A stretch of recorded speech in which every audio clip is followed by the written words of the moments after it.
So hey guys, we are back with part 2 of the Gangstalking training manual. It's been a while.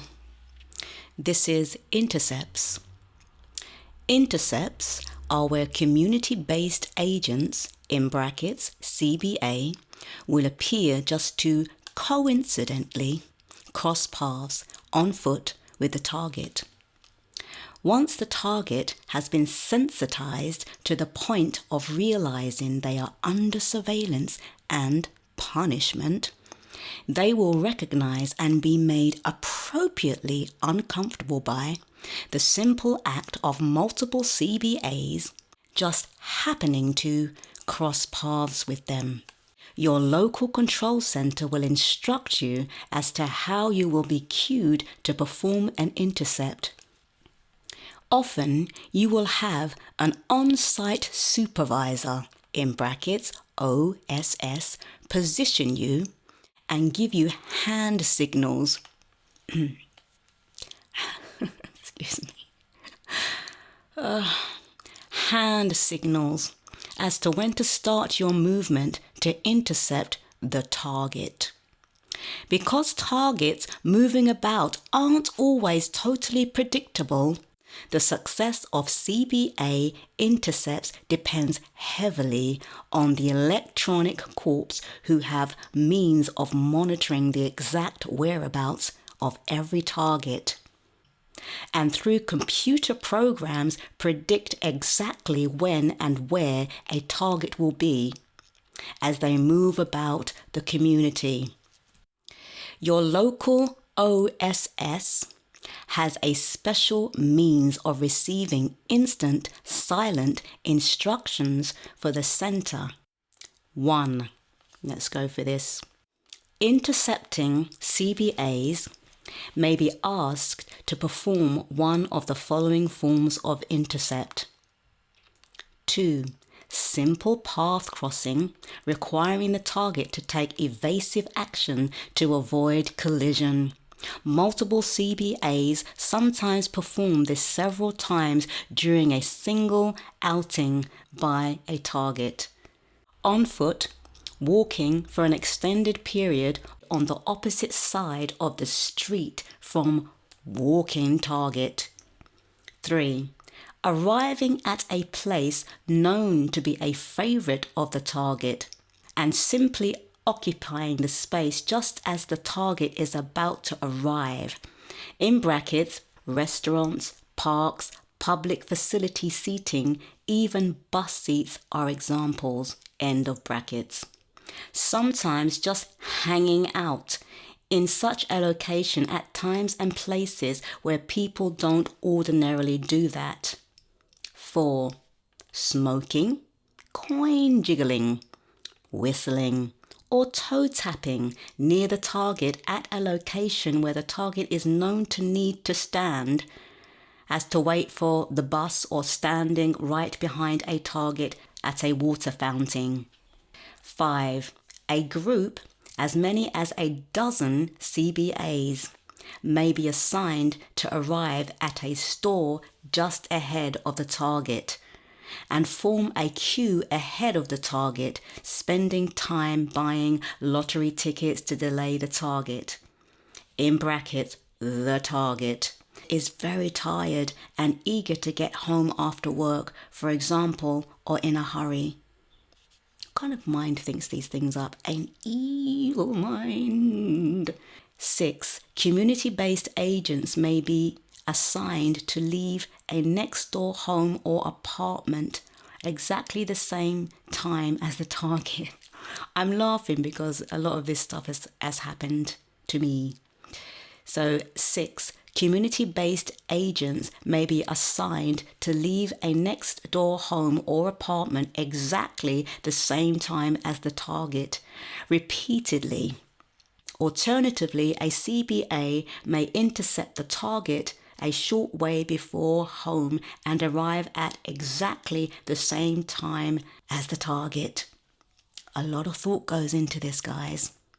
And apparently, one of my viewers said I'm not slick.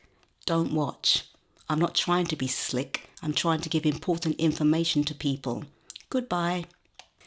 While these may seem like trivial acts, keep in mind that the target will have these trivial things happen every single day, and repeated intercepts like these will force the target to always watch for such acts. So you'll always be on your toes, your nervous system will always be interrupted, you'll always be nervous looking around for these kinds of despicable acts. Essentially, ensuring the target never has a nice day. This is the goal, no shit. This is the goal, to ensure the target's punishment. Similar intercept operations are performed with vehicles. The center can schedule these every day the target commutes, and both to and from work. Vehicle intercepts are particularly effective when the target sees the same vehicle in an intercept convoy both in the morning and in the evening commute. Because vehicle intercepts can be dangerous, CBA assigned to vehicle intercept duty must successfully complete a special training course prior to actual assignment.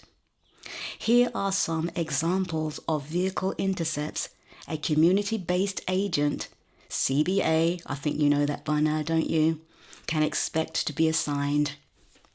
So let's see what these wankers do. Okay, here we go. Parking, so as to prevent a target's leaving a parking area and then disappearing. Parking commercial vehicles often near target's home with something unusual about these vehicles, such as there is no need for the trade. So just some random vehicle blocking you in, you know. Or just unmarked white vans, white van man, to make the target think the van is there to conduct surveillance. So it's all got to be, playing on your mind, psychological warfare, etc. So here we go. Here's the next one. Simple following or leading or short distance, but every day. Doing this both during the target commutes and then other times makes the target very uncomfortable. Here's the next one. Passing as side street stop sign, then stopping an uncomfortable distance into oncoming traffic just as target is about to arrive at the side street, causing the target to have to slam on the brakes. In brackets, this requires control center assistance and prompting by walkie-talkie style cell phone. So this is the next one. For a CBA vehicle convoy, boxing in the target during a commute, forcing the target to travel at a lower speed than the target wants to travel. In some locations, the center will supply special license plates to CBA vehicles with short words which have special meaning to the target. So this is the next one. For a CBA convoy, and where the target is at a location where traffic is normally very sparse, cause heavy traffic, forcing the target to notice. The ultimate vehicle intercept is the staged accident. The ultimate vehicle intercept is the staged accident. This can be dangerous and is only assigned to very senior agents. However, it is possible to stage an accident so that only the target knows it is staged. This is an excellent means of punishment where a target has committed a serious offense. Not like any of this is an offense, of course. Normally, so-called targets are very innocent, decent people, actually. Specifically against secret services by revealing their criminality to the public. Now, does that make sense to you? Okay, so what they're saying is that the target is committing a serious offense by revealing their criminality to the public. Make it make sense. Generally, Stage accidents are done in jurisdictions where police strongly support the operations so that the CBA driver is protected. We're going to move on to number 4, which is physical sabotage.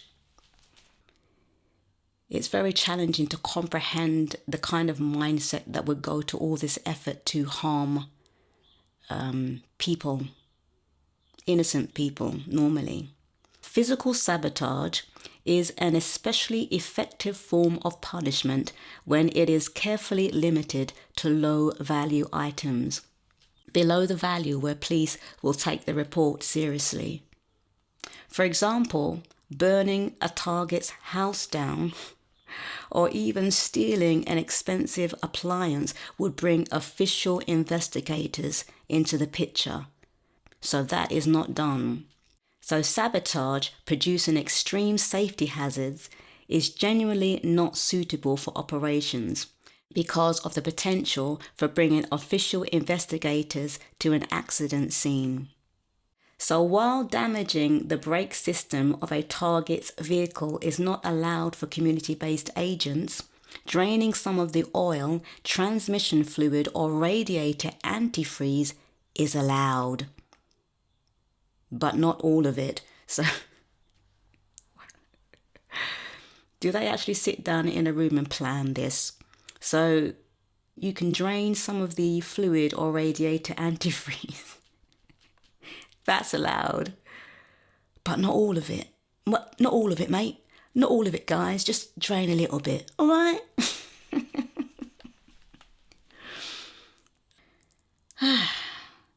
The goal is to make it look as if the target is negligent in maintaining fluid levels and genuinely not causing a catastrophic failure that non-targets might see as sabotage. It is very important to apply punishment by way of a large number of small value sabotage acts because that makes it look like the target is forgetful, exaggerating, or in some cases even delusional if they complain about many cases of small value damage. The target's associates will simply refuse to believe that anyone but the target is responsible. Sabotage is very important in that it lets the target know they are totally helpless to stop it and can't even complain about it effectively without appearing mentally ill. Now, who sounds mentally ill here? The organization is very fortunate in that some people hearing about sabotage from a target did the sabotage themselves to get attention. Sabotage is applied at the target's home, workplace, or on their vehicle. This requires the assistance of locksmiths, so everybody is involved in this shite. This requires the assistance of locksmiths and alarm technicians. Your local control center will supply this help and will bring specialists in from a distance in the case of rural areas. Here are some examples of sabotage a community-based agent may be assigned to carry out.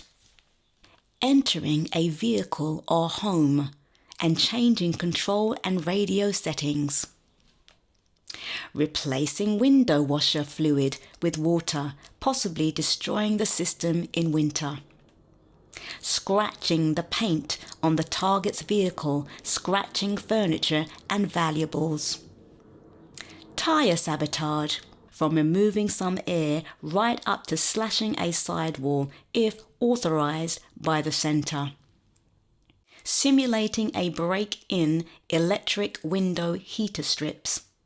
Cutting off the four-way flasher button. Removing substantial amounts of oil, transmission fluid, or antifreeze, but not enough to cause catastrophic failure. Moving things around inside the vehicle to show the target someone got in. Unlocking the vehicle and leaving it unlocked, possibly even with the door open. small cuts to the car's upholstery, unlocking the target's front or back door and leaving it ajar while the target is away, even at midnight or at the New Year hour. Let's move down a bit. Just going to scroll down a little bit here. Moving furniture or carpets around fairly frequently to show the target someone has been there, although it might leave something subtle in your home. Yes, like a bit of material on your chair or something like that, just to let you know that somebody's been in your home. Let's move down. Stealing low-value items, especially items like scissors, which can be easily replaced, keeping them until the target replaces them, then return the missing item, often in a place where the target checked, so that you feel like you're going super crazy. Stealing, or you're losing your memory or something like that. Stealing important papers, especially those which will cost money to replace. Stealing irreplaceable photographs. How kind. Stealing irreplaceable photographs, like of your family or your father, your grandfather, or, stuff like that. Who comes up with this stuff? Let's move on. While target is at work, remove mail from their box and toss it around, repeatedly making wall pictures crooked. You could actually be doing something constructive in society, couldn't you, rather than wasting your time doing this to other people, right? Setting clocks to the wrong time. Repeatedly dumping consumable supplies, in brackets, example, coffee, to make the target think they are no longer capable of managing their supplies well. Starting small rips in new clothing, which are widened on repeated visits. Get a camera. So basically they're planning to break in and rip your clothes. Get a camera. Ripping crutches out of the target's underwear. So they're perverts too. Ripping crutches out of the target's underwear or stealing finest underwear, swimsuits, etc. And God knows what they're going to do with that, ladies. Replacing clothing with similar items which are too small for the target, like for children which the target does not have. So in other words, you haven't got any kids, but they're going to replace like your clothing to fit children. So let's move on. Ironing inside button flags over, making buttoning the shirt or top difficult. Carefully working the tip of a knife through seams in any air mattress or cushion the target may own, including replacements on a daily basis. Breaking zippers in clothes and bags, perhaps by pulling out a tooth or two.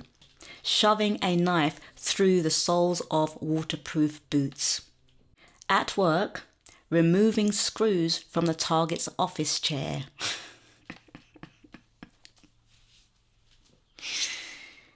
Does this remind you of when you're in school and, you've got those bullies, the little bullies that do things like this, they remove something from your chair so that the child can fall over. Same thing. A bunch of school bullies, children in adult bodies. But they are truly in powerful places, and that is quite scary, isn't it? That they don't really have anything better to do. Okay, back to this phrase here now. At work, removing screws from the target's office chair or at home dinner table, leaving only one screw of 4 left to tilt the table with china. At work, damaging or destroying, in brackets, if not extremely obvious, a target's work from a previous day. For example, the computer is broken again, possibly worse. At work, replacing current copies of computer files with an older copy, particularly serious if target is a computer programmer. At work, where some employees are or can be recruited to be community-based agents set up mistaken deliveries of heavy goods which block the target's office. So basically, they can recruit people in your workplace as community-based agents to set you up as well. So at work, if the target is responsible for part of the operation which can be sabotage, do so repeatedly just as the target starts eating lunch or is about to leave for home. At work, where the target is responsible for materials that can't be locked up, sabotage, or with special permission from the control center, steal the material. So the last paragraph of this is, thefts have to be carefully considered and authorized, basically stealing, authorized by your local center. Unless you have authorization, do not steal. Just mess up somebody's life, but don't steal. Just completely destroy somebody's life, but guys, don't steal. One particularly effective type of theft is to remove small value but often used items from the target's premises. Once the target has been observed purchasing a replacement, the item is returned. This not only causes the target to spend money uselessly, it also imposes a feeling of total helplessness on the target. Until next time, Empowered Lioness, signing off.